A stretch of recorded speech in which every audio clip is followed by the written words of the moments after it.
Hello and welcome to the two-man power trip of wrestling. I'm your host, JP John Paz. With me today, very special guest. He's, of course, a British wrestling legend, former British heavyweight champion, former British light heavyweight champion, former CWA tag team champion. He is Mr. Marty Jones. Marty, welcome to the two-man power trip. How you doing? Thanks for having me, John. How are you? Doing good, doing good. What's going on in your world?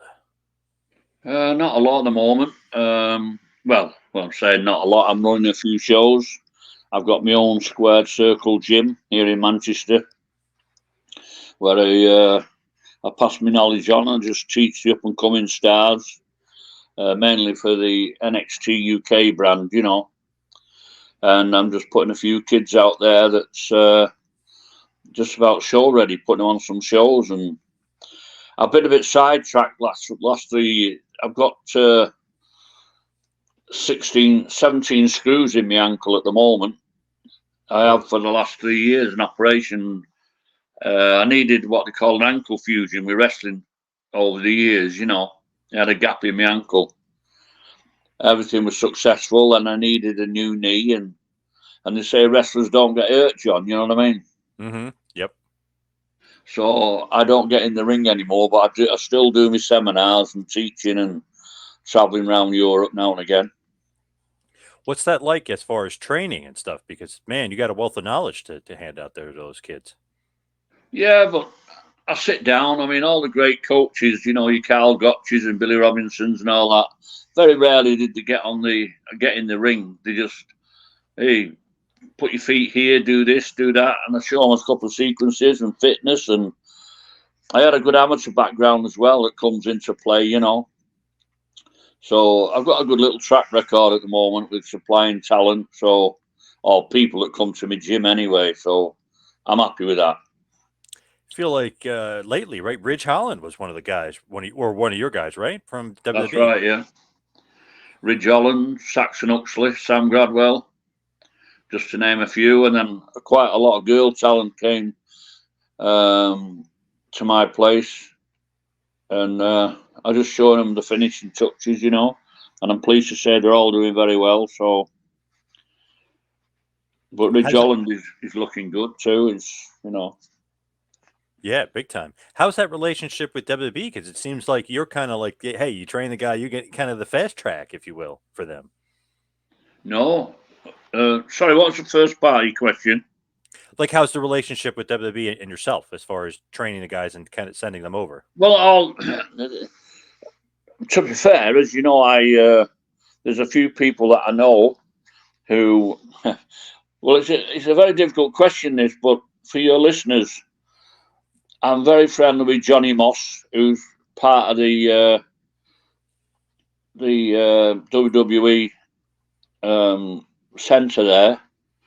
Um, I can only recommend people.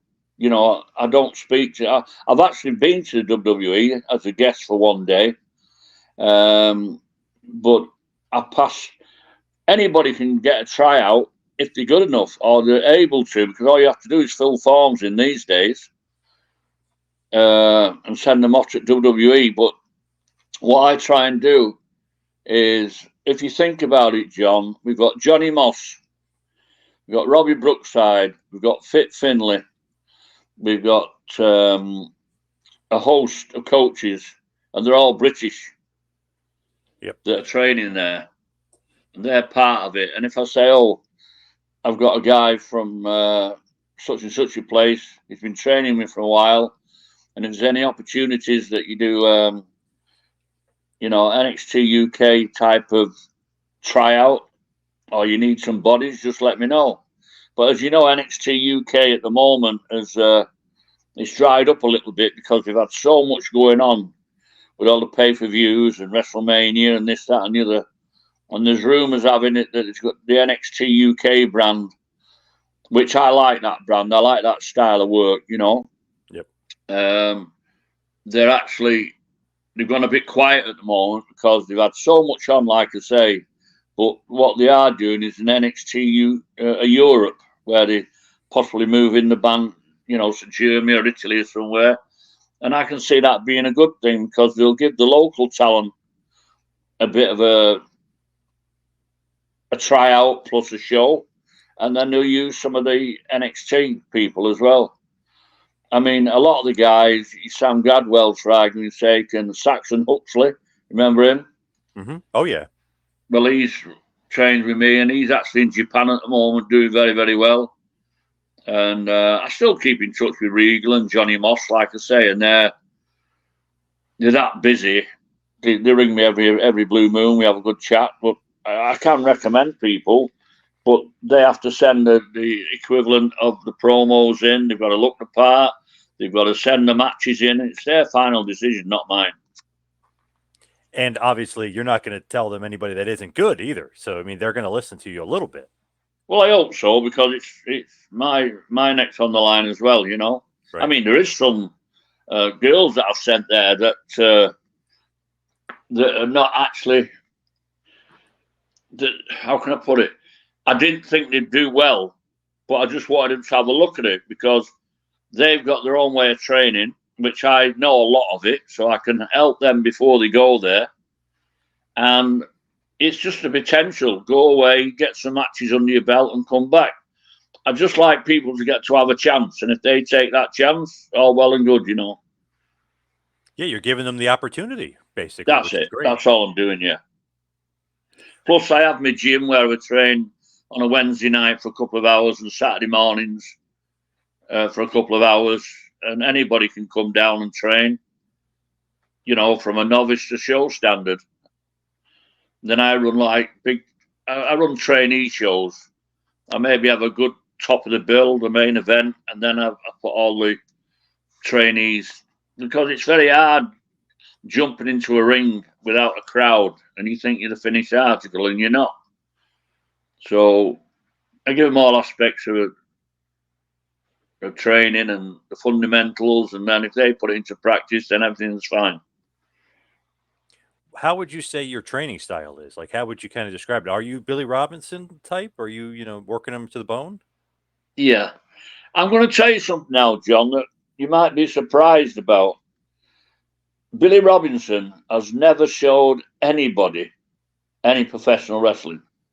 Whoa. Okay. And if anybody wants to, argue the point, I trained with Billy Robinson when I was 6 years of age doing amateur wrestling, catch as catch can, freestyle wrestling, shoot wrestling. And if you ever mentioned pro wrestling in that gym, you got thrown out.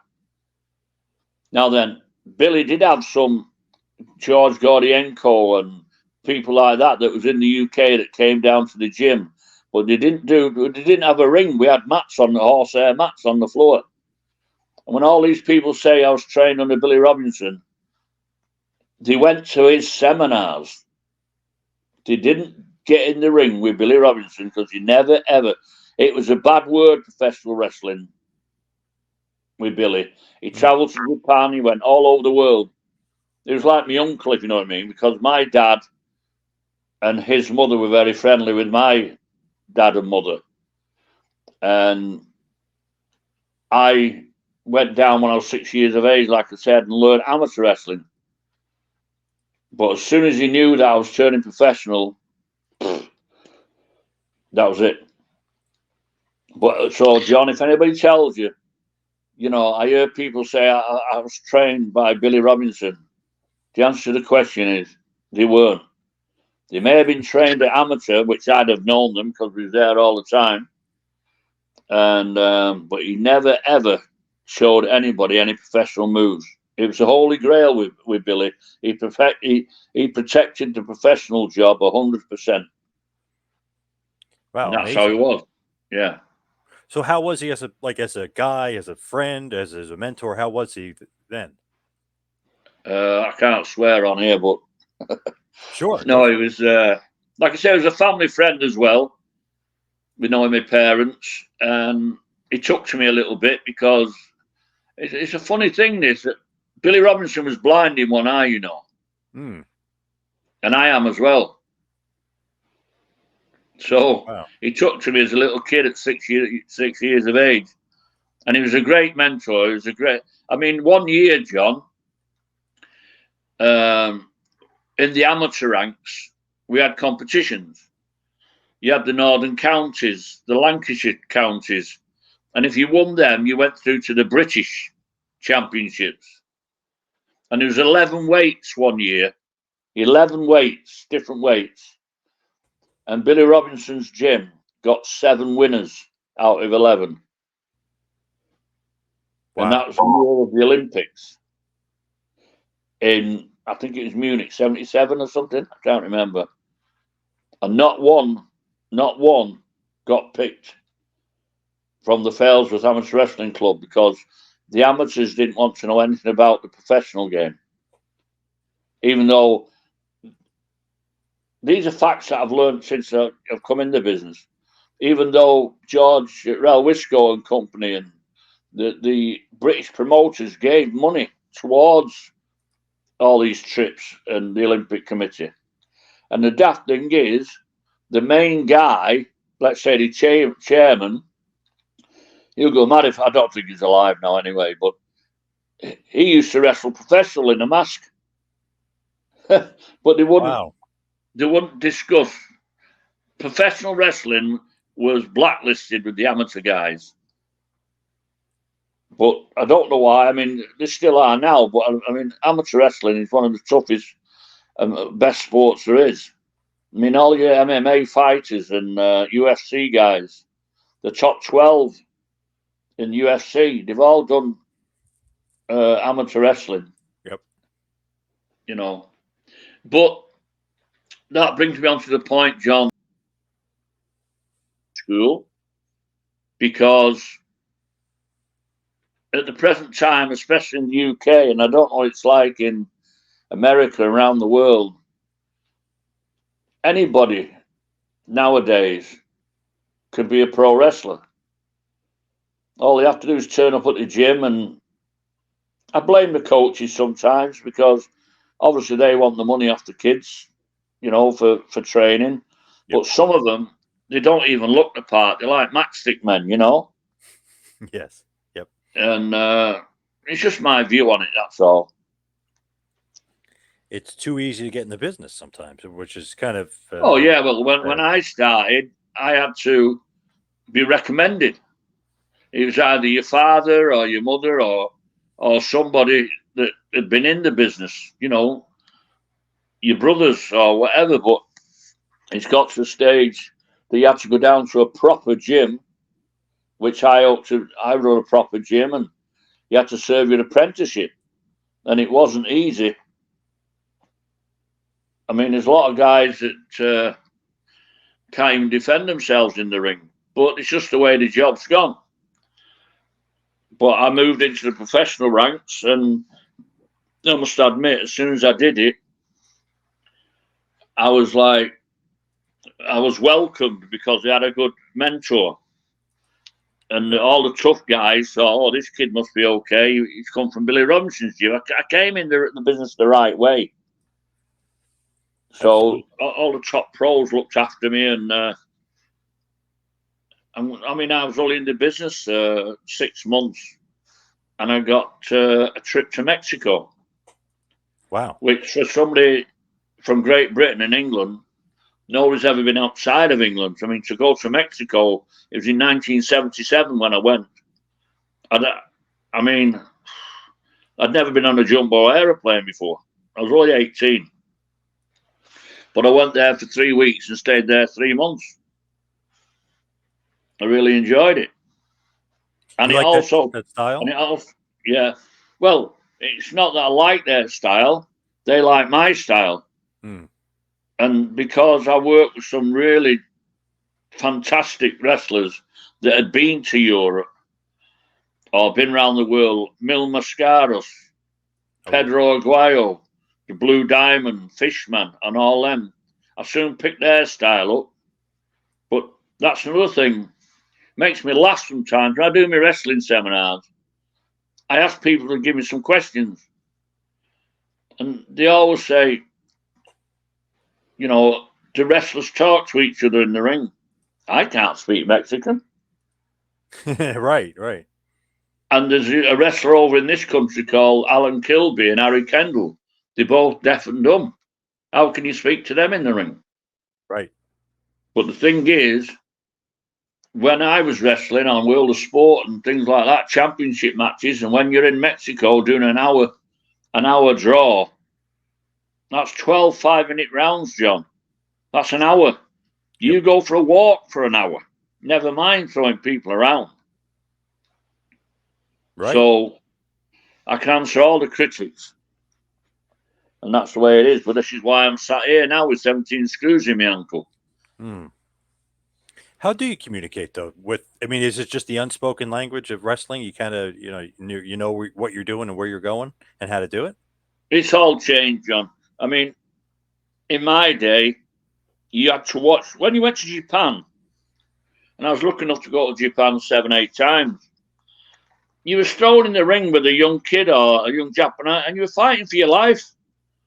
But because I'd done amateur wrestling, I was okay.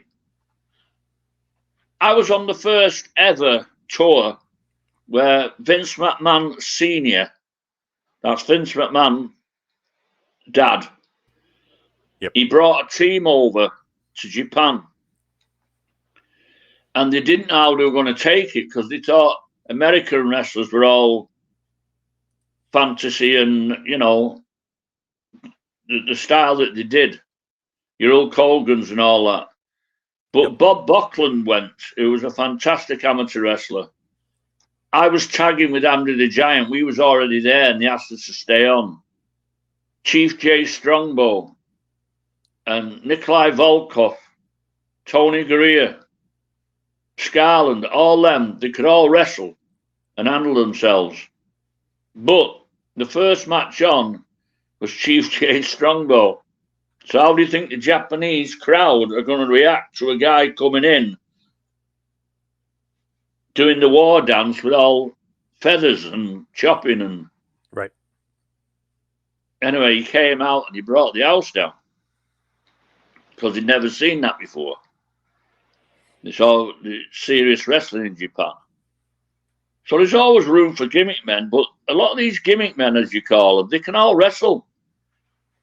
In my day, when you was on with Rocco and on with Fit Finlay, Fit Finlay's there doing a tremendous job at the Performance Centre. He teaches all the girl wrestlers. Every girl that you see on there, Fit Finlay's trained them. And what it is, it's just something about it. You work, you can work together. But if somebody hit you and you felt it, you gave it them back. That's what he expected, Yep, definitely. And if anybody says I'm telling lies, it's a look. See, the new breed, don't talk to me about putting people through tables and doing light bulbs and all this. I just won't turn up. I'm just a load of shit. That's cheap heat. And when you look at kind of that, your style, if you will, you could do that when the match breaks down. I notice a lot of times nowadays, if there's a mistake or the match breaks down or something, they're completely lost. I mean, it's just horrible. Yeah, the easiest way is a lot of them rehearse and they do this, do that, do that. Guys nowadays, you jump on a plane, get to the other end, get a taxi, go to the show, and they could work with another worker.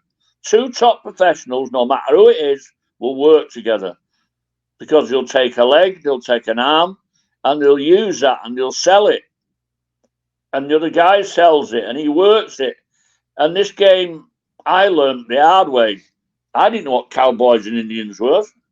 In other words, I'd get smashed up and all of a sudden I'd do a big comeback.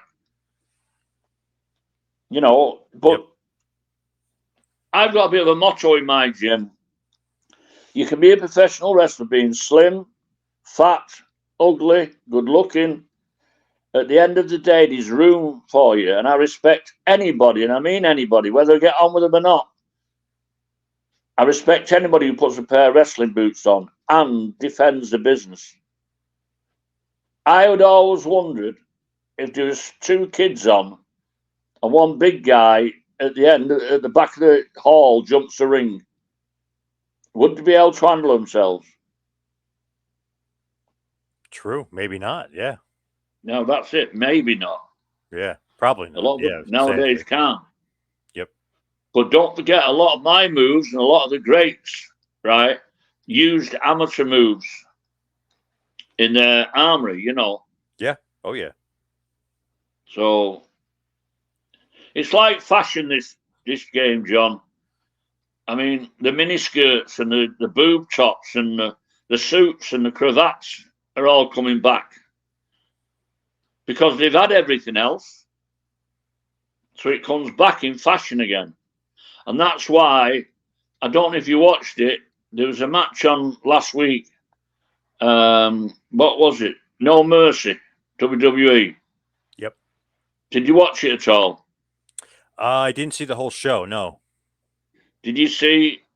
I call him Stroganoff, but his name's that Illy Dragunov versus Carmelo Hayes. I haven't seen it yet, but I heard it was great. Well, I'm not going to tell you what it was like. Even though I'm in the business, I must admit, I thought they knocked shit out of each other. And I talk to people that are high up in places, and I watch it, and I tell them my views. I mean, Johnny Saint, you know Johnny Saint? Oh, yeah, of course. Well, he's part of my gym as well. But Johnny's 80-odd now. Bulldog Colin Johnson, he had his leg amputated in this job. He got an injury and he got sepsis in it. But they come down to the gym and they pass their knowledge on. Now, I think the world of sport wrestling is starting to come back again. Not all this flying around. Now, there's a lot of American guys that only know how to fly around because they've never been shown the other stuff or have a proper fight. And that's what this business is. When they come to my gym, I just look, try and be different. When Charlotte Flair and Ric Flair, they come down that what do you call it, the gateway there, you look at the gowns and the appearance. They've invested in themselves and they look the part. And they're different from the average Joe Blogs. I know it's good to have a good body. I've never lifted a weight in my life. I hated weightlifting, never did it. But because of my amateur days and doing circuit training, my stamina, these days, if I was on with Fit Finlay, for argument's sake, the promoter never told us what to do. He'd probably suggest. But if I was in Ireland wrestling Dave Finlay in his hometown and the place is packed, who do you think would win? Big close one, big good one. Who would you think would win, John? You. Why? I don't know. You got that shoot style. I don't know. No, but so's Fit Finlay. He's an excellent Olympic wrestler. But we would go in there and work, and maybe the finish, they all want the hometown boy to win. So he would take 80% of the show, but I'd beat him at the finish to do a return match if it was a good house, so we can get him back in again. No hard feelings. He'd probably do the same for me in my own town. But it's one thing with Finlay, one thing about Rocco and people like that. When your adrenaline is flowing, you're like a racehorse, it can kick you in the back. Rocco especially. Your teeth would land in the front row, you hit you that hard. Wow, jeez. So the next thing is you grab him, you give him a kick as well. No hard feelings. And you can see the matches. I'm not saying they've all got to be like that, but all I want people to do, and if you ask me what my perspective of the business is, one, look the part. Don't come in wearing a hat and a lollipop and a string vest. Invest in yourself, because we are entertainers when all's said and done. But it's good. I'd like to see two people, male or female, and I'll say this on TV now, a lot of the girl matches are better than the guy matches. I mean, going back to that fast lane, it pissed me off a little bit when Becky Lynch, who's a fantastic girl, and the other girl who's good looking, and I saw the chemistry they had, and they did one of them no holds barred matches, Yep. And they brought a screwdriver into the ring. I turned it off there, and that was it. But I didn't. I kept watching it, and the bodies were battered and bruised.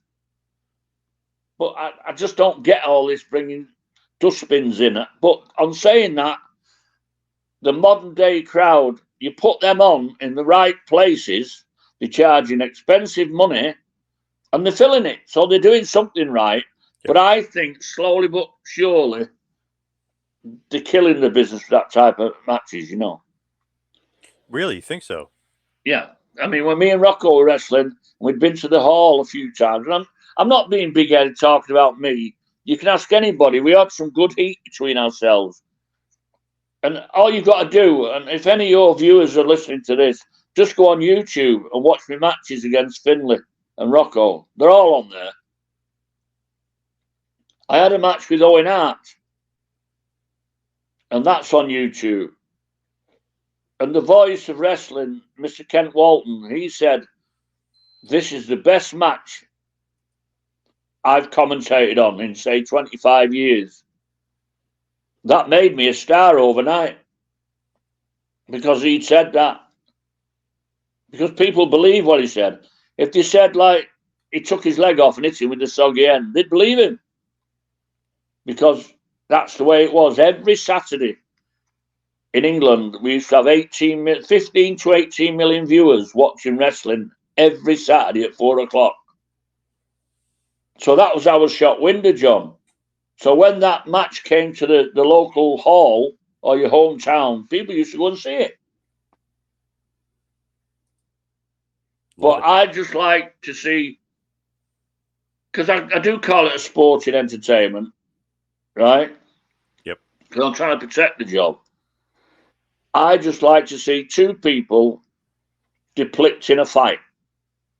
Whether there's entertainment in it and a bit of flying around in it. I see things these days, and I probably get shot for saying this, but there's some fantastic workers, but they're going in with a gold chain on or a ring on the finger. That shouldn't be allowed. It was never allowed in our... I mean, Ricochet's a fantastic worker. A lot of the Hayes, who you mentioned, yep, Street Profits and people like that, they can wrestle and gymnastic, but they've all got a gold chain on.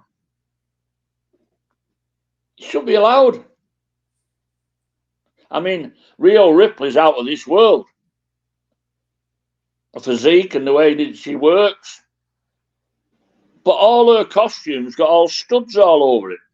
Yeah, true. Yeah, yep. So I don't get it when somebody gives her a tackle.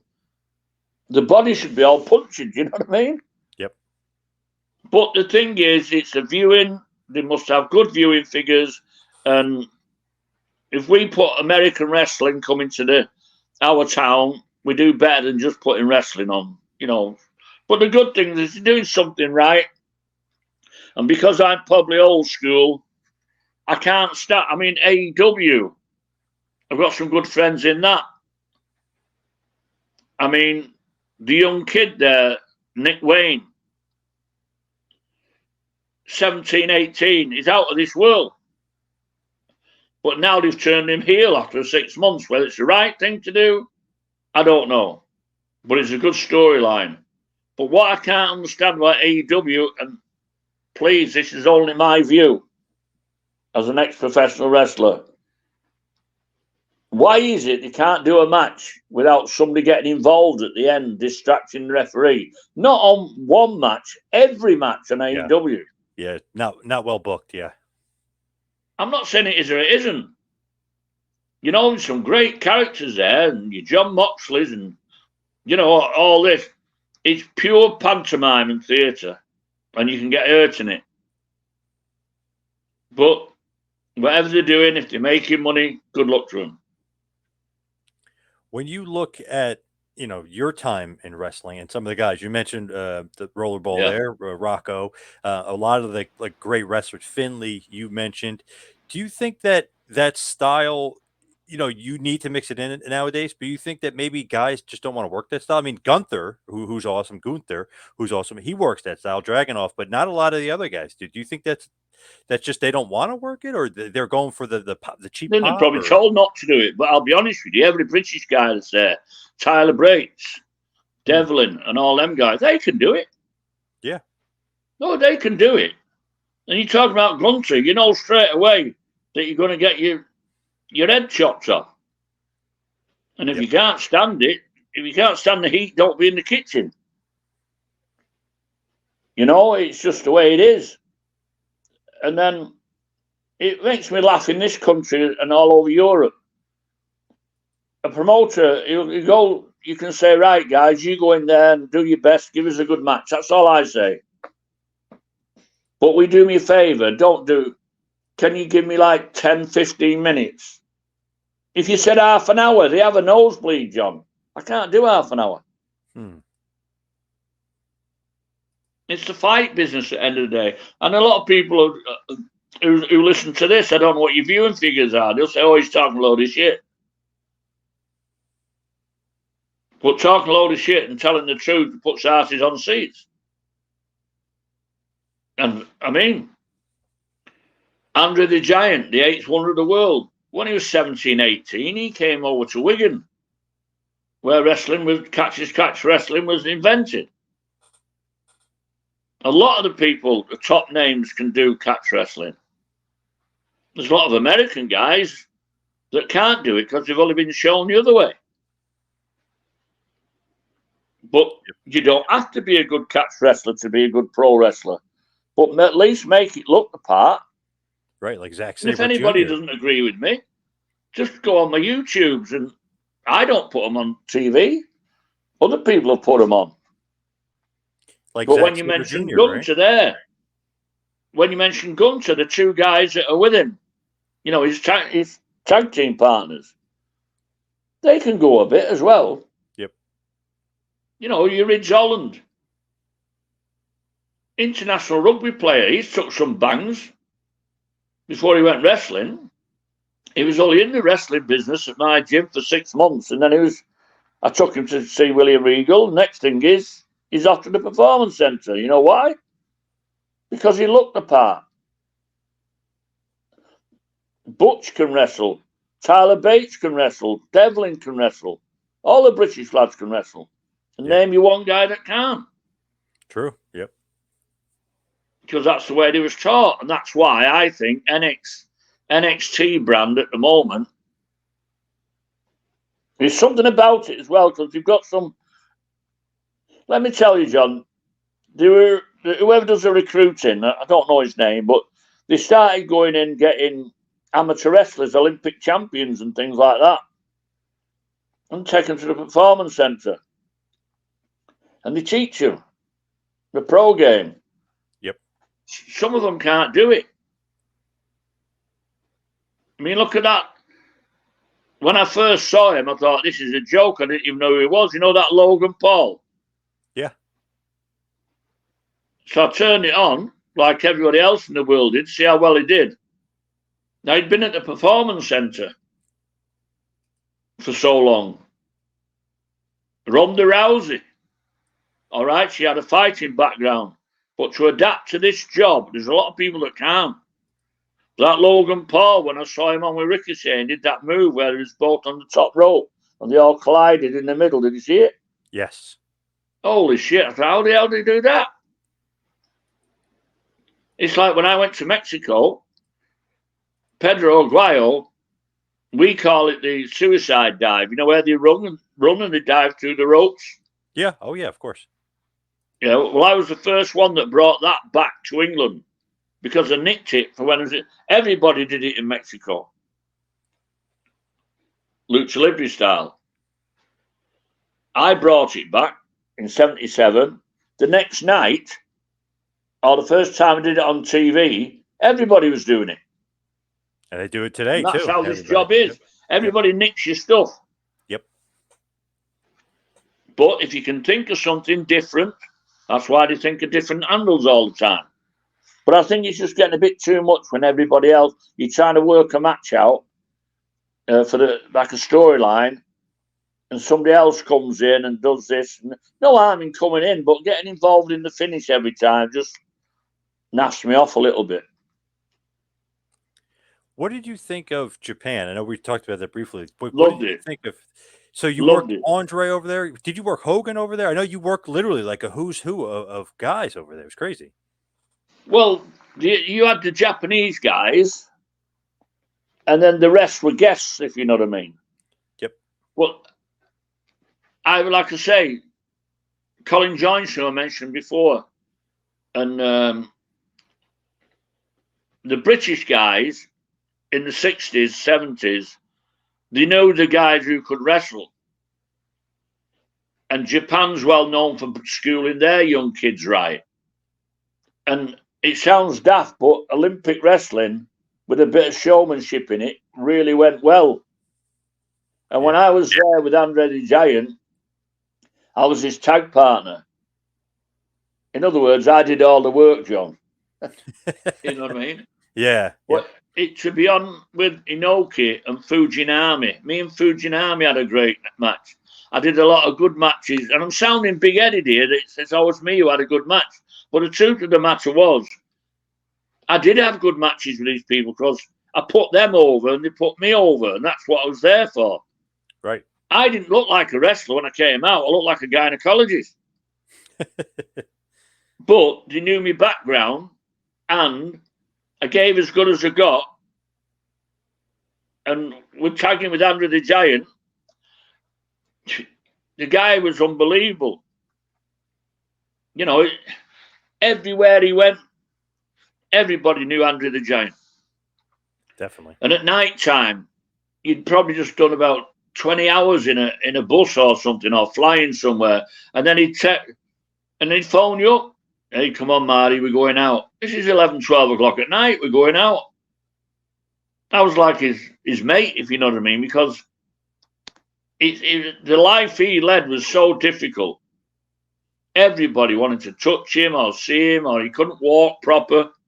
But some of the stories about Andre the Giant, if I ever write a book, you know, autobiography or something like that, some of the things I saw you wouldn't believe. You know, when he says he drinks heavy and things like that. Yep. It was in his contract, John, that, you know, a big plastic dustbin, plastic one. Oh, yeah. Oh, yeah. Yep. He'd have one of those full with big blocks of ice on the bus. Oh, my God. Liter bottles of Sapporo beer. One in the changing room and one on the bus going back. He took him 5 gulps down a litre. Wow. But I only saw him drunk once. Must have been hard to get drunk. Jeez. Eh? He must have been hard to get drunk. Well, he can drink beer, but the sponsors gave him some sake. And he doesn't like sake. And when you've got they like size 17 cowboy boots on, but they look like size 25 on a cobbled road when it's raining. And he took a bump. He was a hell of a guy to get up on his feet again. Especially when you're laughing and you fall over as well, you know, it's funny. Yes, yes. But no, he was a hell of a guy, hell of a draw. And it was a pleasure to work alongside him, you know. And, man, you worked, like you said, Fujinami, Inoki. You worked Sayama, a.k.a. Tiger Mask, over there, kind of before he got, you know, super huge. But, man, awesome. Takada, before he became a huge star over there. You worked a lot of really good guys. Well, I worked all of them. You know, that's what I'm proud of. And people think you're big-headed, but I worked Kido. I worked Takahashi. You know, I mean, he was a big dude. Begins with S. The big guy. Sakaguchi. You know? And people won't believe this. You travelled on the bus. The European and American, no, mainly American guys.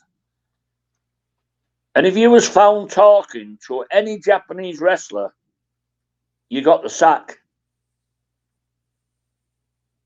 You couldn't work your match out. You had to watch the match the night before. And the referee would say, I spot number 1, I spot number 2. You know what I mean? It was like a different way of wrestling. But when I was on that show where Inoki wrestled Muhammad Ali. Oh, you were? I think I was about the 12th match on the second match it was, but it was 12 matches. And the security round them two guys, because the mafia were involved in it. Do you remember it was on satellite and all this? Well, I'm telling you now, with 5 minutes to go, let's call them the American mafia, where all the money was, were arguing the toss with the Japanese mafias who was going to win. Because he said the biggest sportsman in the world can't lose, which he is, or he was, Muhammad Ali. Yep. A boxer can always beat a wrestler. Well, you're wrong. A wrestler would always beat a boxer unless the boxer got a punch in first. Yep. Because obviously the wrestler would take him down on the floor to make him submit. And I've seen that many a time. Yeah, you take him down. Yep. Exactly. Or wrist lock or headlock or whatever. And then 5 minutes to go, the Japanese office said there's no way our guy can lose. He's going for parliament. He was going to be voting for politics and all that, you know. Yep. And he was a god, Inoki. So what did they do? DQ finish. No, they did a draw. A draw finish. Draw finish. Yep. Yep. Yeah. But they did an hour draw. And the rules were that Ali couldn't hit Inoki while he was on the floor. Yep. And all Inoki did, it was the worst match ever. He went, you know, it was like, it was history. He went all around the world, satellite. It was a flop, to be honest. Not a lot of people went to see it.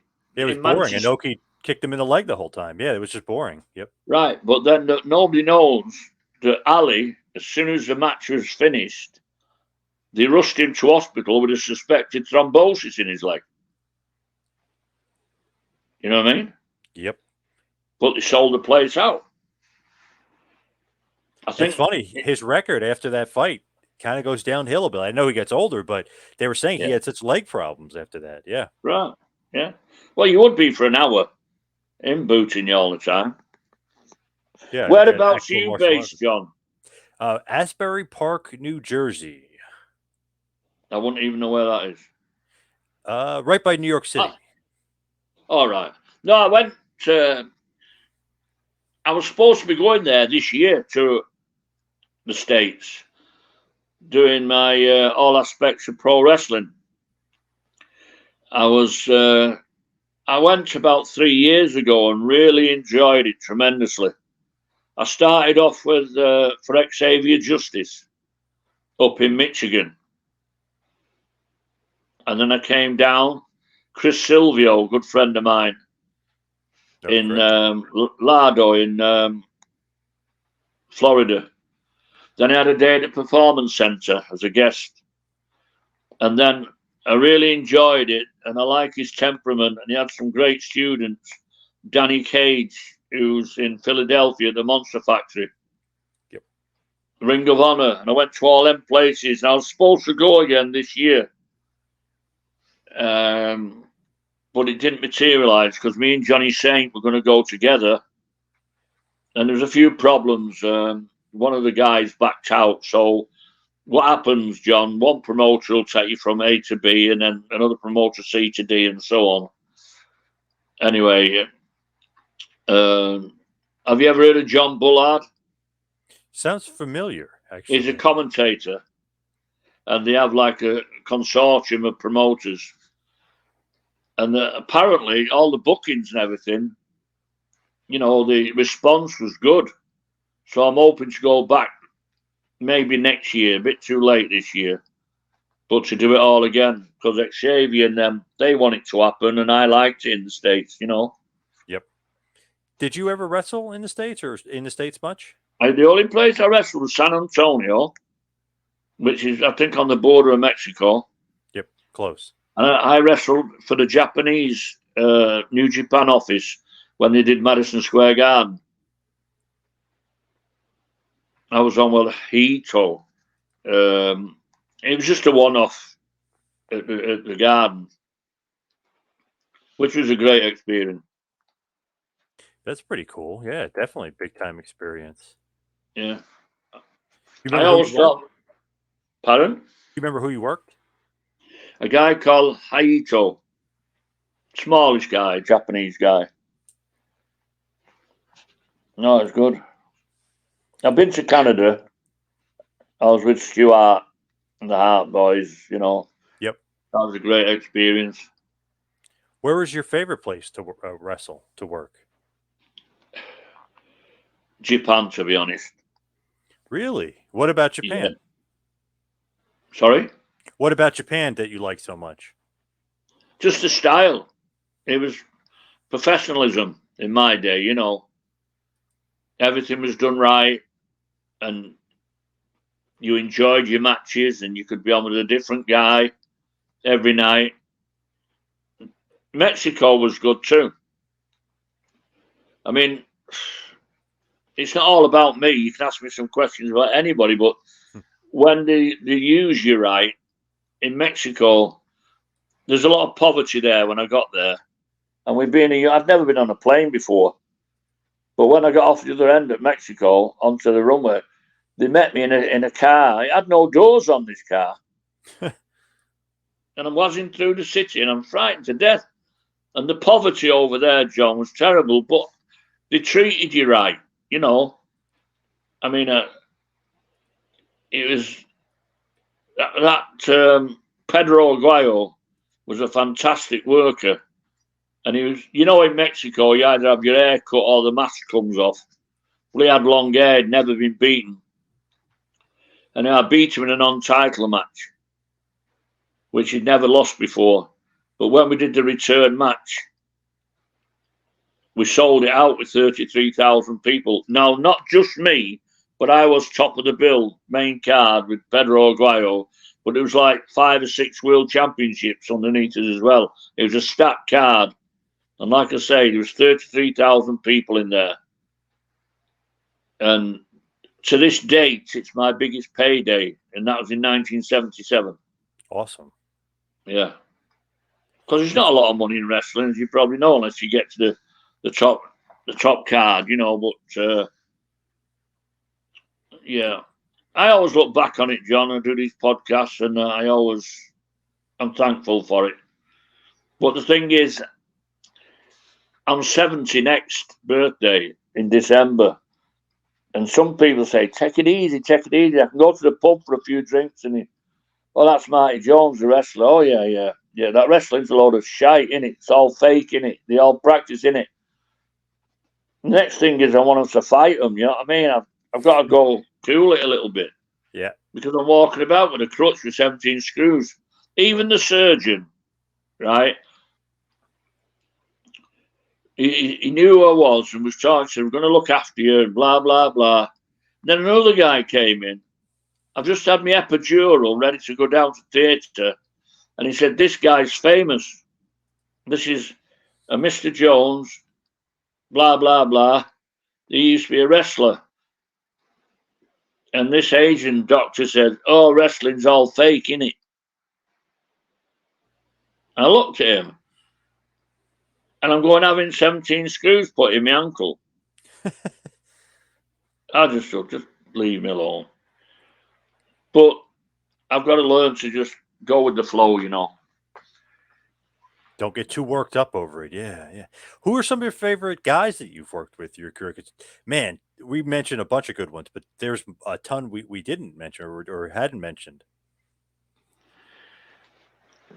Well, what it was, John, I've got a pretty decent record. I could go on with anybody and try and make them look good. I'd like a good match. That's all I wanted.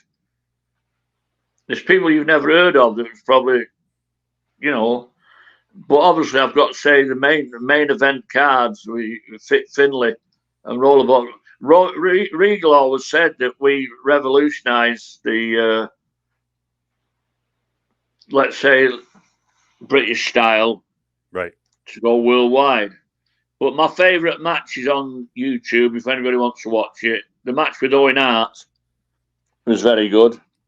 And the reason why it was good, in Great Britain, or England, I should say, and Scotland, wrestling was always on a Saturday afternoon. But they started doing it, recording it, instead of it being live. Now, we had some great names in this business. Mick McManus, Kendo Nagasaki, Big Daddy, A-Stacks, and a lot of, I mean, your Daniel Bryans and people like that, they all came to the UK to learn the business. A lot of your top professionals in America came and worked on the holiday camps over here. We did holiday camps as well, where you could work 10 times a week. You understand what I mean? Twice a day sometimes. Yep. And we had all the town shows. So you can't get any better than that. Keep wrestling and wrestling and wrestling. The money was crap, but it was still a wage, you know, and it's something you love doing. So I think you're born to be a wrestler, a good wrestler anyway. But the thing is like, when Owen Hart came, I was telling you, what they do, they film 3 matches first. So if you was second match, you was top of the bill on the Saturday afternoon. If you was 5th match, you was top of the bill the following Saturday on TV. Now, don't forget, John, if the wrestling fans, we catered for everybody, the elderly, the disabled people, the viewers. Everybody watched wrestling, 18 million viewers. So that was our shop window. And if they enjoyed it, they said, oh, that Marty Jones, you know, he's from Oldham. He's on with that Rocco at the local hall next week. Shall we go and watch it? It was like a advert for us. Just like WrestleMania is now, and, you know, Raw and SmackDown. People watch it, and then when they come to Manchester or wherever, they go and get the tickets and watch it. But going back to Owen Hart, he was supposed to be on second with me, which was top of the bill for the first Saturday. And we got a message, there was a flight delay, fog or something. And it was in Bradford. Well, Bradford had an airport, but the main airport was Manchester, which was a good hour away. So the flight was delayed. So there was no way he was going to get back from the airport to where we were within the hour. So he switched the program and put me on 5th. So that meant I was top of the bill the following Saturday to give a bit more time. Right. And to this day, people will not believe it. And I'd like you to, once we're off the air, John, get you watch it in the viewers. The truth of the matter is, they sent a taxi for him to go and pick him up at Manchester Airport. They drove him all the way to Bradford, St George's Hall, which is Yorkshire. He put his gear on in the taxi, in the cab. And then the music started. I shook hands with him, and the music started playing for the 5th match. And we went straight in the ring, and it's called wrestling off the cuff, you know, just on the fly. And we did that match. And the time before, it was 2.5 years since I last wrestled him in Canada. And it was one of the best matches I've had. It's just one of them things, it clicked. But if there's somebody who's not as good as you, try and make them look as good as you. Right. Don't just go out yourself. It's a business as well as, you know? Yep. A lot of people used to like going on with me, to be fair, which was an honour, you know. But it was people, you had a great wrestler called Judo Alays that came from the UK, a wrestler called Tony Charles. Well, Tony Charles was my second match when coming into the business. And if I don't mind telling you, John, I disappeared up my own arse and come out the other end. He just tied me in knots. Yeah, he did. He was a great, fantastic wrestler. You know, it's good. Now, as far as you, as we head towards the wind down, we head towards the finish, what do you think is the legacy of Marty Jones? Because not only legendary wrestler, like you're saying, we named all the awesome guys you worked, some of the places that you were able to work, but as a trainer as well. So what do you think is a legacy? Like when people remember you at the pub and they see you, what do you think that they're thinking? It's difficult, John, because the word wrestling has changed now from when I used to wrestle, you know. Mhm. And people have got the views on it like they have with football, rugby. I mean, I can't stand American football. And people in my pub or in my social circle, they say, why not? I said, well, I get it, they work out and they're fit, but I like rugby league. You know the difference, John? No. Rugby league is a lot, I find it more physical. But somebody can get the ball, and if they can throw that ball half the length of the football, the rugby pitch, and they stood under the sticks, it's a try. And they're all padded up to hell, and they've got crash helmets on. I'm trying to say to you, they do their own thing. And wrestlers do their own thing. You either like it, you don't. But as far as me personally, I like to see people nowadays turn up for training, have a good session, say hello when they come in, say ta when they go out, put them on some shows, and hopefully they get a tryout or they work regularly. And that's why I do trainee shows. And when I see all these kids that I'm training, you know, I'm not bothered. One time I used to say, I'm sorry, son, you're a bit too small. That doesn't apply anymore because there's loads of small wrestlers. Yep. A lot of big fat guys. There's a role for everybody. And I just like doing what I do. But if I had one wish now, my daughter's doing great in Australia. My son's doing great. I've been on my own for a long, long time because my wife passed away at the age of 40. And I've been on my own ever since. Oh, my God. And I like traveling. I like doing this. And I like doing my seminars. And I like going to America and passing on my knowledge. Because my knowledge isn't what they learn today. It's a mixture of both. And I like people to come to the seminars and then they say, wow, that was good. If you learn one thing, John, it's happy for me. But I would like that them coaches that I mentioned, you Danny Cage and people like that, and Rip Rogers and all them people, they train people the right way. But unfortunately, do you let anybody come in the business nowadays and give them a try? Yep. But they're doing something right. They're packing it out everywhere. I'm talking about where the guys with money are all right. But for people like us, when I do my shows, I think the last 3 shows I've lost money. Just the way it is. Because I can't afford the big name stars. But, like I say, if any of your listeners hopefully get in touch. I mean, there's a lot of 1 or 2 American guys. When I say guys that are on the indies over there, I'd never heard of them, honestly, before they came to the gym. But they come in here training with me, and they're going back and getting a lot of good reviews, and they're doing all right for themselves. Because I don't stop anybody going to anybody's seminars and training, but I just wish people had looked at the training or the trainer that's teaching these people and see what the credibilities were. Yeah, big time.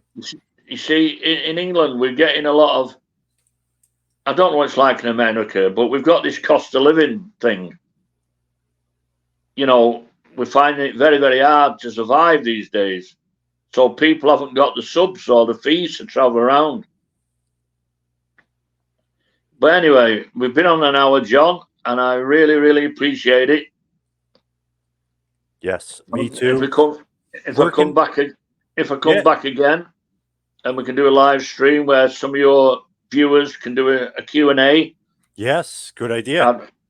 I'd like to do it because it's always good when you hear me answers, and then you get this, what I call them, a few balloons will come on, or clowns trying to outfox you and and say what they think. Yes. which they're Yeah. entitled to. Everybody's entitled to their opinion. But I'd like to thank you for giving me this opportunity. And all I'm saying, if anybody does see me next year and they want to come down to the seminar, by all means, it'd be nice to meet you. Where could everybody find you and your wrestling school? Thank you. Where could everybody find it? Well, just on Facebook, YouTube, or wherever. It's a Squared Circle Wrestling Academy. All right. Awesome. Mr. Jones, thank you so much for all the time. Really appreciate it. Thank you. All the best. Bye.